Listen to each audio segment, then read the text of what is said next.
বিখ্যাত সাহিত্যিক ও কবি সুনীল গঙ্গোপাধ্যায়ের লেখা একটি ছোট্ট কবিতা আজ আমি পাঠ করে শোনাব। কবিতা সেই ছেলেটা। শুরু করছি।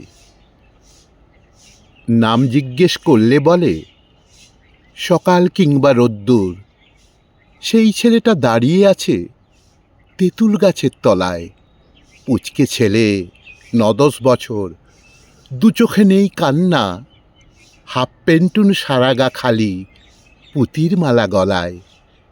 এ ছেলেটা কাদের বাড়ির, একলা কেন এলো, কোথায় যাবে তাও জানে না, মুচকি হাসি ঠোঁটে।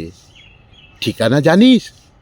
মাথা দুলিয়ে বলল, ভূগোল বই খুব শক্ত, পড়েছি খালি 3টে পাতা মোটে। বাবাকে তোর? চোখ কুচকে ভারিক্কি ভঙ্গিতে জানালো যে সবাই জানে। আষাঢ় মাসের মেঘ। ভাই বোন নেই? আছে আছে, পারুল আর চম্পা। বোঝা যায় না কিছুই, শুধু বাড়াই উদ্বেগ। কোন রাস্তায় এলি রে তুই? বলল খুব ঢেউ। খিদে পাইনি? কি খাবি বল? বলল ফুলের গন্ধ। গায়ে জামা নেই, শীত করে না? দেখিয়ে দিল মালা। এখান থেকে কোথায় যাবি? ঠোঁটে হাসির ছন্দ। এই ছেলেটার কথা শুনলে ঠিক মনে হয় ধাঁধা। আমরা সবাই একটা কথার এক মানেতে বাঁধা।